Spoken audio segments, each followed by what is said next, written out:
Students, काफ़ी दिनों के बाद में हम लोग क्लास स्टार्ट कर रहे हैं। पीछे वाली जो क्लासेस हमारी हुई थी उन क्लासेस के अंदर हम लोग बात कर रहे थे चैप्टर 5 की। जो चैप्टर 5 है वो मॉर्फोलॉजी ऑफ एंजियोस्पर्म प्लांट्स है, यानी फ्लोरविंग प्लांट्स है। तो वहाँ पर भी कुछ टॉपिक्स हम लोगों ने क्लियर कर लिए थे। आज का जो हमारा टॉपिक है वो रहेगा एंड्रोसियम पे रहेगा। ठीक है, आपको मालूम होता है कि जो फ्लावर होते हैं, फ्लावर के टू पार्ट्स होते हैं, एक तो असेसरी पार्ट्स है और एक रिप्रोडक्टिव पार्ट्स होते हैं। असेसरी जो पार्ट्स होते हैं उनकी बात हम लोग कर चुके हैं। रिप्रोडक्टिव जो पार्ट है एंड्रोसियम और गाइनोसियम, उसकी स्टडी हम करेंगे। तो आज का हमारा टॉपिक क्या रहेगा, एंड्रोसियम पे रहेगा specifically. What means of the androeciums, तो male part of the flowers. अब एंड्रोसियम एक group of stamen, a group of stamen is known as the androecium। Many stamen, जैसे मेल पार्ट अपन किसको बताते, स्टेमेन को मेल पार्ट बताते। Single हो गया तो स्टेमेन बोल दिया। मैं एक ग्रुप में हो जाते, नंबर्स में ज्यादा हो जाते, तब उसको क्या बोलते, एंड्रोसियम बोला जाता है। देखिए स्टेमेन की अगर स्ट्रक्चर्स की बात करते हैं अपन, तो मैंने आपको एक फ्लोर का डायग्राम बताया था पीछे वाली क्लासेस के अंदर, जहां पर हम लोगों ने थैलेमस के ऊपर इस साइज की स्ट्रक्चर बनाई थी। ठीक है, तो देखिए ये यहाँ पर जैसे ये थैलेमस वाला पार्ट से लगा हुआ रहता है, ये आपको पता ही है। ऐसे इस टाइप से है ना। सबसे अंदर की तरफ क्या लगी हुई होती है, ओवेरी लगी होती है। जैसे देखिए मैं एक नॉर्मल अगर डायग्राम बनाऊं फ्लोर का, तो अपन क्या करते हैं, ये ब्रांचेस बना देते हैं, ये पेडिकल। ठीक है, जो स्टॉक होता है उसको क्या बोलते हैं, पेडिकल बोलते हैं। और यहाँ से पेडिकल थोड़ा फूल जाता है जिसको थैलेमस बोला जाता है।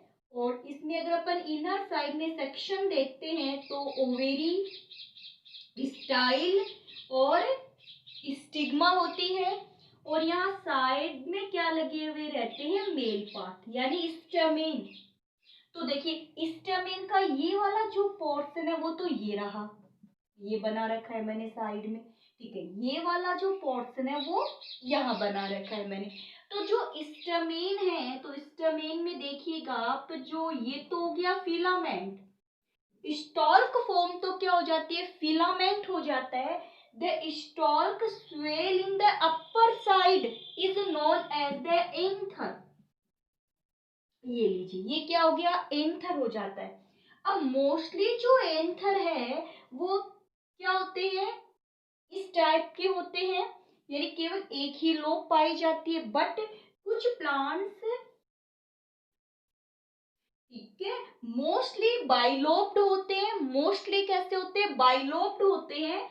बट कुछ प्लांट्स ऐसे हैं जिनके अंदर क्या होते हैं, एक लोब वाले होते हैं। तो बाइलोब्ड अगर मैं बनाऊं तो देखिए बाइलोब्ड मैं ऐसे बनाऊंगी, ये दो लोब बन गई, एक लोब तो ये रही, एक लोब ये रही, दो लोब बन गई ना। चलिए, तो बाइलोब्ड कैसे होते, बाई लोब्ड, ये आप ध्यान में रखोगे। और ये क्या हो गई, एक सिंगल बना दिया ना मैंने, ये मोनोलोब्ड हो गया। ठीक है, तो ये वाला तो अपन नेक्स्ट जो चैप्टर की स्टडी करेंगे पॉइंट वाइज पॉइंट, तो वहां पे फैमिली स्टडी करेंगे, जिसके अंदर देखिए जैसे कॉटन, लेडी फिंगर, इनके अंदर एंथर में ओनली एक लोब होती है, जबकि यहाँ एंथर में कितनी लोब है, टू लोब प्रेजेंट है। तो बाई लोब्ड हो गया। फिर देखिए जो ये एंथर वाला जो पार्ट है, इनके अंदर पर और ट्रांसफर सेक्शन इनका काटते हैं तो इनके अंदर भी ऐसी लोब्स और प्रेजेंट होती है।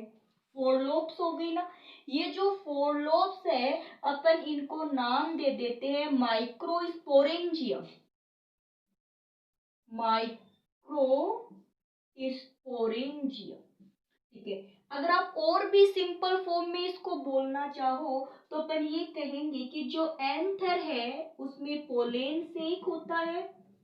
एंथर में क्या होता है, पोलेन सेक होता है, और जो पोलेन सेक है उसमें क्या प्रेजेंट होते हैं, पोलेन ग्रेन प्रेजेंट होते हैं, और ये जो पोलेन ग्रेन है वो आगे जाकर के क्या होंगे, मेल गैमेट को प्रोड्यूस करते। तो आप ये ध्यान में रखोगे।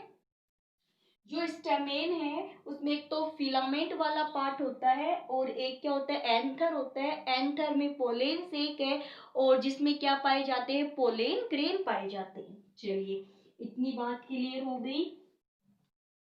नेक्स्ट अपन ये देखते हैं, जैसे देखिए आपको जब लिखना होगा तो अभी डेफिनेशन बता दी थी, डायग्राम बना लिया एंथर और फिलामेंट। एंथर मोस्टली कैसे होते हैं, बाइलोब्ड होते हैं, लेकिन कुछ में सिंगल लोब भी प्रेजेंट होते हैं। चलिए फिर एंथर में क्या प्रेजेंट है, एंथर है, एंथर में पोलेन सेक, और पोलेन सेक में क्या प्रोड्यूस होते हैं, पोलेन ग्रेन प्रोड्यूस होते हैं। ठीक है, जब अपन देखिए आप किसी भी जो एंथर वाला जो पार्ट होता है उसके ऐसे हाथ से छुए ऐसे करके देखेंगे ना, तो आपकी जो फिंगर जो टिप होती है थोड़ी सी कलर्ड हो जाती है। तो फिंगर टिप आपकी कलर्ड हुई है तो किसकी वजह से हुई है, इन पोलेन ग्रेन की वजह से हुई है। फिर अपन ये बताते हैं कि कुछ स्टेमेन ऐसे होते हैं, मेल पार्ट ऐसे होते हैं जो पोलेन ग्रेन को प्रोड्यूस नहीं करते हैं। तो जो पोलेन ग्रेन को प्रोड्यूस नहीं करते हैं तो ए स्ट्राइल स्टेमेन, तो क्या बोलेंगे, ए स्ट्राइल स्टेमेन, यानी कि जो पोलेन ग्रेन को प्रोड्यूस नहीं करते हैं उनको बोलते हैं स्ट्राइल बोलते। तो a sterile stamen is known as the staminode, staminode. वो क्या हो गया, स्टेमिनोड। इसका मीन्स इसमें क्या नहीं बनी, या तो पोलेन ग्रेन नहीं बनी है। अगर पोलेन ग्रेन बन भी जाएंगे तो वो रिप्रोडक्शन नहीं करेंगे, ठीक है, फर्टिलाइजेशन नहीं कर पाएंगे। तो आप ये वर्ड ध्यान में रखोगे। चलिए फिर चलिए अपन और इसके रिलेटेड कुछ पॉइंट्स और क्लियर करते हैं। ठीक है, तो इसके पॉइंट अपन क्लियर करते हैं कि जो स्टेमेन रहेगा, जैसे मैं एक बार डायग्राम बनाऊं वापस से, ये हो गया थैलेमस, और ये वाला पार्ट क्या हो गया, ओवेरी। डायग्राम से ज्यादा समझ में आ जाएगा। और ये अपन बना दे। फिर ये जो कलरफुल जो पार्ट बनेगा, ये आप सबको पता है, कलरफुल वाला जो पोर्शन होते हैं उनको क्या बोला जाता है, ठीक है। फिर यहाँ जैसे ये ग्रीन वाला पोर्शन हो गया, ये वाला पार्ट क्या है, पेटल, है ना, ये है सेपल। चलिए अब कई फ्लोर्स में आप क्या देखते हो कि जो स्टेमेन है वो किससे अटैच है, पेटल से अटैच होगा। किससे अटैच होगा, पेटल से अटैच। आपको ये मोस्टली प्लांट्स में देखने को मिल जाएगा, काफी कोई दिक्कत नहीं। जैसे मान लीजिए ये ऐसे ब्रोडेड है ना, पेटल्स वाला जो पार्ट है ऐसे ब्रोडेड है, तो इसके साथ में क्या अटैच है, क्या अटैच रहता है, ऐसे स्टेमेन अटैच रहता है। ऐसे मान लीजिए ऐसे, ये क्या है, ये पेटल्स है, ठीक है, पेटल्स है। और ये मैं स्टेमेन को अटैच करवा दूं कि when the stamen attach with the petals known as the epipetalous. तो छोटी छोटी डेफिनेशन आपको ध्यान में रखनी है। एपीपेटलस क्या होता है, epipetalous, when the stamen attach with the petals is known as the petalus। क्या नाम हो गया, पेटलस नाम हो गया। याद रख लोगे आप लोग ये बातें। एग्जाम्पल कर लेना, ब्रिंजल, ब्रिंजल।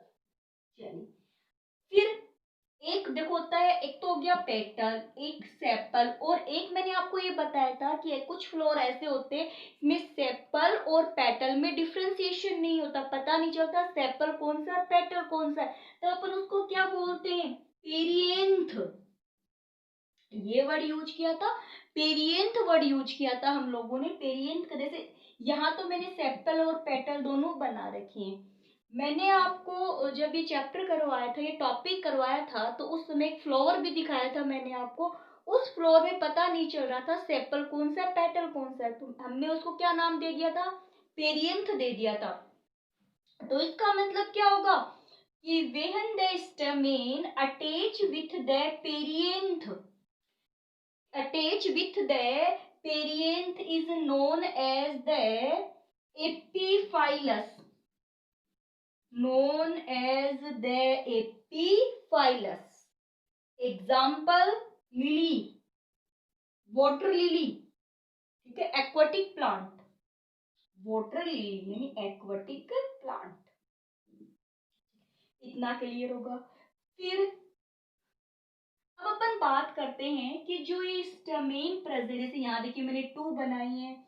आप अगर धतूरा फ्लोर देखते हो, जो व्हाइट कलर के उसके पेटल्स होते हैं, तो उसके अंदर क्या होता है, 5 होते हैं। कैसे होते हैं 5? तो जितने मान लीजिए एंडोस्टेम, तभी तो बोला ना अपन मोर देन स्टेमेन।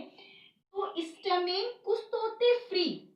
अगर स्टेमेन, जितने भी स्टेमेन है वो क्या रहे, फ्री रहे, या फिर जो स्टेमेन है वो क्या हो, जॉइंट हो। ये ध्यान में रखना। अगर स्टेमेन फ्री है तब उनको क्या बोलोगे, कि स्टेमेन अगर जुड़े हुए हैं तब उनको क्या बोलोगे। द स्टेमेन अगर क्या होंगे, फ्री होंगे, the stamen free is known as the polyandrous. Polyandrous, सभी के सभी स्टेमेन फ्री है। अटैच तो थैलेमस से है, ये बात ध्यान में रखना। जैसे देखिए मैंने अभी आपके सामने बनाया था, ये थैलेमस ही जैसे अपन ऐसे बनाते हैं ना, तो ये लीजिए सब फ्री है एक दूसरे से, है ना, बिल्कुल भी एक दूसरे को टच नहीं कर रहे। तो इस टाइप से ये 4 हो गए ना, अगर इस टाइप से हो तो ये सभी के सभी क्या होंगे, यानी पोलीएंड्रस का मीन्स ही समझ जाना, स्टेमेन फ्री, सीधी सी बात है। पोलीएंड्रस का मीन्स क्या होता है, स्टेमेन फ्री। एक होता है, ठीक है, याद रह जाएगा। पोलीएंड्रस का मीन्स क्या हो गया, स्टेमेन फ्री। तो आप लोग नोट कर लेना, वेहन स्टेमेन फ्लोवर में आइदर रिमेन फ्री, पोलीएंड्रस। चलिए फिर उसके बाद में अपन बात करते हैं कि ये ग्रुप्स में भी प्रेजेंट होंगे, कि जब स्टेमेन यूनाइटेड हो, तो यूनाइटेड देखो एक ग्रुप में भी हो सकते हैं, ये 2 ग्रुप्स भी बना सकते हैं, मैनी ग्रुप्स भी बना सकते हैं। तो अगर एक ग्रुप में प्रेजेंट हो, ठीक है, सिंगल बंडल में अगर प्रेजेंट होते हो, the stamen united in the one, united in the one bunch, या फिर वन बंडल, वन बंच या फिर one bundle is known as the monadelphous. Monadelphous, जैसे देखिए मैं आपको डायग्राम बना के दिखाऊं। देखिए अभी अपन ने 4 बनाए थे, सभी फ्री बनाए थे ना। अब मैं क्या करूँ, ये जो 4 है इनको ऐसे यूनाइटेड कर दो। ये लीजिए सारे के सारे पार्ट एक दूसरे से क्या है, जुड़े हुए, ये लीजिए इस टाइप से एक साथ जुड़ गए ना, 4 है और चारों के चारों एक साथ जुड़े, यानी जितने हैं वो सभी एक ही ग्रुप्स में पाए जाते हैं, तो उसको क्या बोलते हैं, मोनोएड सेल्स। तो मोनोएड सेल्स का आप एग्जांपल कर लो, चाइना रोज। कंपटीशन के क्वेश्चन है, मोनोएड सेल्स का एग्जांपल क्या, चाइना रोज। एक है डाई एड सेल्स, तो आप समझ गए होंगे डाई एड सेल्स का means the stamen united to bunch या टू बंडल, टू बंच या to bundle is known as the diadelphous. जैसे देखिए एग्जांपल अभी 4 थे ना हमारे पास में, तो मैं 4 में 2 को एक साथ कर दूं ऐसे, या फिर 3 को एक साथ कर दूं ऐसे, और 1 को अकेला कर दूं, 2 ग्रुप में हो गए। जैसे मान लीजिए किसी के अंदर बहुत ज्यादा होंगे, 10 है, जैसे मान लीजिए स्टेमेन 10 है, तो अपन 10 को कैसे बनाएंगे, ऐसे बना सकते हैं ना, 9+1 भी दे सकते हैं, यानी 9 एक साथ है, एक अकेला, 2 बंडल बन गए। ऐसे 5+5 के 2 बंडल बना सकते हैं अपन, 7+3 के बंडल बना सकते हैं। तो टोटल तो 10 ही है, बट इनके बंडल्स में नंबर क्या हो गए, डिफरेंट नंबर हो गए। और कितने बंडल्स बने हुए हैं, 2 बंडल्स बने हुए। तो उसको क्या बोल सकते हैं, डाई एड सेल्स बोल सकते हैं, जिसका एग्जांपल होता है पी। पी का ये रहेगा, 9+1 रहते हैं, पी। जो पी होते हैं ना, उसके अंदर स्टेमेन के नंबर कितने होते हैं, 10 होते हैं। और कैसे होते हैं, 9+1, 9 एक साथ, एक अकेला, तो 2 बंडल बन गए ना, एक बंडल ये रहा, एक बंडल ये रहा। फिर एक होते हैं कि more than 2 bundles, the stamen united more than 2 bundles. The stamen united more than 2 bundles is known as the polyhedphales. अब कैसे हुआ देखिए, जैसे मान लीजिए ये 10 की मैं बात करती हूँ, 10 वाला जो है उसके मैं चेंज कर देती हूँ, अरेंजमेंट चेंज कर देते हैं अपन, किसी भी टाइप से चेंज कर देंगे। तो जैसे मान लीजिए 10 करना है अपन को, तो 10 अपन कैसे कर सकते हैं, 7 प्लस 2 प्लस 1 कर दो, इससे क्या दिक्कत है, 3 प्लस 3 प्लस 4 ऐसे कर दो, कर सकते। इसका एग्जाम्पल कर लीजिए सिट्रस, एग्जाम्पल क्या हो जाएगा, सिट्रस। सिट्रस जिसमें सिट्रिक एसिड होता हो, सिट्रिक, तो ज्यादा से ज्यादा अपन किसका एग्जाम्पल लेते हैं, लेमन का, ठीक है, लेमन। चलिए हो गया। नेक्स्ट अपन एक पॉइंट और देखते हैं इसके बारे में, कि जो stamen variation in length of filament within a flower, ठीक है, फिलामेंट, ये रहा फिलामेंट, यानी कुछ का फिलामेंट, देखिए जैसे ना मैं आपके सामने बनाती हूँ, ये लीजिए मैंने इसके फिलामेंट की लेंथ देखिए, है ना, और इसके फिलामेंट की लेंथ देखिए, और इसके फिलामेंट की लेंथ देखिए, यानी फिलामेंट की जो लेंथ है वो डिफरेंट होती है, variation in the length of filament. Example Salvia, mustard, ये इसके क्या हो जाते हैं, एग्जाम्पल हो जाते हैं। तो आज का जो हमारा टॉपिक था वो किस पे था, एंडोसियम पे था, जो एक ग्रुप ऑफ स्टमेन होता है। इसमें कुछ एग्जाम्पल्स अपन ने क्लियर किए हैं। आपको टॉपिक को अच्छे से समझना है, और समझ करके फिर मुझे बताना है कि आप लोगों ने टॉपिक देख लिए। इतने दिन का जो मैंने गैप दिया था वो इसीलिए दिया था कि कुछ स्टूडेंट ऑनलाइन जो क्लास है उसमें इंटरेस्ट नहीं ले रहे हैं। जब स्टूडेंट ऑनलाइन क्लास में इंटरेस्ट नहीं लेते तो टीचर्स है वो अपने आप इंटरेस्ट लेना बंद कर देते हैं। तो अभी मैं देखूंगी कि आप लोग इस वीडियो से देख करके मुझे कितने स्टूडेंट्स कमेंट्स करके बताते हैं कि हम लोगों ने वीडियो देख लिया है। उसके बाद ही आपकी नेक्स्ट जो क्लास है उससे रिलेटेड मैं क्लियर करूंगी, वरना वही है फिर गैप मिलेगा वरना आपको स्टडी से। और स्टडी करनी जरूरी है, आपके एग्जाम होंगे ये श्योर है। आप एक मिनट के भी लिए ऐसे मत सोचिए कि हमें नेक्स्ट क्लास के अंदर प्रमोट कर दिया जाएगा, नहीं, एग्जाम होंगे ये श्योर है, ये रियलिटी आ चुकी है कि एग्जाम होंगे, पहले बोर्ड के हो जाएंगे फिर तुम लोग के हो जाएंगे, तो एग्जाम श्योर होंगे। तो अपनी स्टडी को आप रेगुलर बनाए रखें।